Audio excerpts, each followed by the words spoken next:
So, do you really want to film your hunts? Yeah? Are you sure?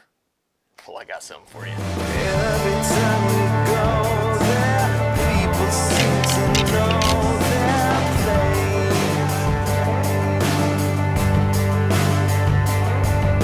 Some of them would call you, hey, I think I know your face. Could be anyone there. Welcome back to the channel, everyone. John here, Foxtail Media. This is a brand new installment of kind of a 10-12 part series of the very first segment, which is going to be called How to Film Your Hunts. So if you're here to learn how to film your hunts, you've came to the right place. We are going to kick off this entire thing with kind of the beginner's guide on how to film your hunts. We're going to touch base and discuss things like gear, things to think about while you're in the film as a beginner, things that you may not know because you have yet to experience, the joy, the fun, and the frustration of filming your own hunts. So as we start to get into this, I want you to start thinking about your why. Why do you want to film your hunts? What are your goals? Do you want to film your son or your daughter or your buddy? Do you guys have best buds that are going out there hunting together at properties, and do you want to film him or her? Do you want to create your own YouTube channel? Do you want to make your already content that you already filmed? Do you want to make that even better? And if so, that'll be in a later episode, because this is for beginners. So part of your why or your goals is your pocketbook. Keep your pocketbook in mind from a beginner standpoint. If you have the funds to go out and buy a really killer camera, do it. I don't recommend it because it's not for everyone, by no means. Nor do I recommend going out and jumping out and get a POV cam, like a GoPro or a Tacticam, just to start off with. It all depends on your hunting style, which we can touch that bases later. As a beginner camera, I would say I started out with a little handy cam style, one that flips open. You got your little screen on the side, fits in the palm of your hand. I started out with that. Try it out. Don't go spend, $600-700 or whatever. This is, a $400 camera when I bought it 10 years ago or whatever it was. So it's not worth $100 on eBay these days. As far as beginner entry-level camera gear, that's what I would suggest. Get you a little handy cam style Sony, a Panasonic, maybe even a little Canon. See if you can get an HD or 4K. Really all you need is HD to start. It's nothing fancy. It'll get the job done, and it'll kind of scratch the itch, if you will, on if you really want to go feet first, head first, whatever, into this crazy filming thing. That'll get you a good place to start.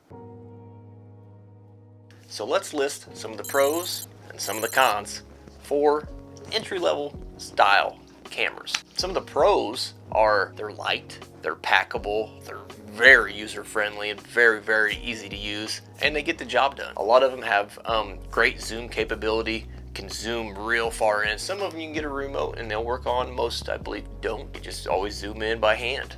Another quick pro, actually, is that they do have that flip-out screen. Some of them rotate, and that makes it, for self-filming, makes it pretty darn easy. Let's list the cons. They're not that great in low light. Kind of suck in low light, but that's okay. You don't always have to have super low light conditions. It all depends on what time of year you're filming and how much foliage is on the tree, or how much leaves have fell down, or what time of day it is, or whatever, what time of day the deer comes in. So the low light sensor isn't necessarily the end all be all for a beginner. Hot tip: beginners and even some intermediate people, they have a tendency, they want to work that zoom. They just want to work the zoom all the time. Oh, there's deer. Zoom in. I'm so far zoomed in now I can't see anything, and so that's a con. You tend to get lost in the zoom. And when you're trying to edit a video, the last thing you want to see is somebody just zooming and moving all around. And they can't find what they're doing because they can't get on the deer because it's all the way zoomed in, and so now I got to zoom back out. So to me, sometimes zoom functions on cameras are a con. Another con is the audio. Most of them Handycam style cameras, there might be a few you can't add an external mic to, so you can only use the audio from the mic that's actually in the camera. which isn't that great. If you don't know, audio is king. You want to be able to hear ambient sound in the forest. You want to be able to hear the subject talking to you.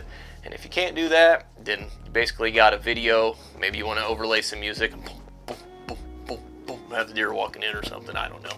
You can't add audio to most of those. I want to say all of them, but I haven't had one in years, so I haven't taken the time to go in with. The last bit on that audio is when you do the zoom, you hear that in the footage. When you play it back, you just hear, you can hear it. You just hear it. So not only can you visually see it, you can audibly hear it. I would still recommend that style of camera because it's simple to use. It's point and shoot. It's a point and shoot camera. You know, it's got a little zoom at the top, a little flippy screen. A lot of them you can even touch the screen and it'll lock the focus on it. Some of them have little green or red kind of night vision where it'll have that. Some of them even have a little light on top of the camera. So I would recommend that to start out with to see if you like it. So another great option other than little handy cam style cameras are your cell phone. Use your cell phone. Fourth Arrow actually makes a great cell phone camera arm that you can just put right into the tree, attach your phone right to it, and you can film your hunts just with your cell phone. A lot of you guys, when you're in a stand, you're taking your phone out, you're like, oh, it got me a good reel, Instagram reel or whatever. Oh, I want to film this buck. I'm not going to shoot this 150-inch buck. I got those like they're growing out of a tree. Get the Fourth Arrow cell phone holder, and then you don't have to hold it with your hand. Boom, you can have it, you can mount it. It's on its own little swing arm. You can tilt it, whatever you want to do, and try your cell phone out. My least favorite option is probably a GoPro or a Tacticam style camera. GoPros, I use them, well, at least I used to use them. Last year, I dedicated myself to not using them because GoPros have a specific look and I don't want that look. I personally wanted a more cinematic look, but when you are a beginner, don't even worry about that. GoPros, I highly recommend over Tacticams. But GoPros, I would go with, it's more versatile than a Tacticam. Or if you don't want to get a GoPro, I believe DJI has their own. Osmo, I believe is what it is. There is a Insta360 that you can get. Any action cam, POV style action cam will work. They're very versatile, very small, easy to pack, put it in your pocket if you don't have a backpack, whatever. They have mounts that you can get. You can screw on a tree, you can put them on your bow, you can put them on your gun, you can put them on your head, you can put them on your chest, you can do whatever you want to do with them. But there's a lot of negatives and a lot of drawbacks to mounting them in certain ways. But to get you going as a beginner, not a bad option. I used it, I did it, I grew out of it, and maybe you will too. Now let's take me for example and some of the things that I've experienced, and I'll kind of walk you through a little bit of those. So my experience with beginner style cameras is the audio. You know, you're zooming in and out, you can hear that zoom and it just drives me absolutely bananas. Absolutely hate it. The low light, I wasn't that bad. Like honestly, it wasn't that bad. I was able to capture some things before I really started my post color correcting work that I currently do now. Before I just never did that. I just uploaded whatever image came out of the camera. That's what I got uploaded. Them days are no more, but they did do a pretty good job. Battery life, in my experience, wasn't all that great with it, but they were super easy to charge. When you're a beginner, you really don't care about battery life. You're not trying to make some cinematic thing, you know, hey, I want to capture this. Oh, I'll film a deer here, or I'll film a squirrel here, or I'll film some leaves here. Oh, there's deer coming in. That's about all you want to film, you know, unless you have a lot of editing experience, then, you know, you kind of just want to capture something. That is pretty much my advice to you from somebody who's experienced a beginner style camera before I upgraded and then upgraded and then upgraded, is just go out there and capture something. Get your feet wet and have fun. So some of my biggest tips when it comes to those beginner style cameras is to not overuse your zoom, okay? I cannot stress this enough, and I will repeat this steadily throughout these next 12 episodes, is let the scene marinate. If you want to show a scene, You don't have to pan all the time. Just come across that screen once. You don't gotta move. You don't gotta constantly move that camera around. Somebody's gonna have to take some Dramamine after watching that half the time. It just wants to make you throw up. So that is a huge tip of mine, because when you film, you want to get your wides, medium, tight. That's kind of the way you want to work it. So I'm sitting here, just imagine this. If you're a beginner and you're trying to watch me talk to the camera, do you prefer I stay like this, or do you prefer that I just keep talking and I just constantly am moving like this? Just moving and I'm just sitting here talking about nothing as you can watch me. Is that annoying?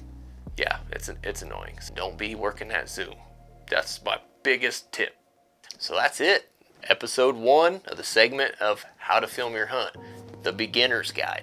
So we basically covered your why, your goals. I gave you some camera gear recommendations, and then I followed up with tips on, from my experience, of what I'd like to see you try or you do with your cameras while you're in the field. Some pros and some cons. We even touched a little bit on POV cams. And next week, that's exactly what we're going to be discussing. POV cams. These little bad boys pack a pretty big punch, and they are great use for beginner and intermediate hunters alike. They're very versatile, and you can do a lot with them. So make sure you come back next week. We'll be launching that POV how-to tips and tricks video. Thanks for stopping by. Hit that like, hit that subscribe, like, subscribe, like, subscribe.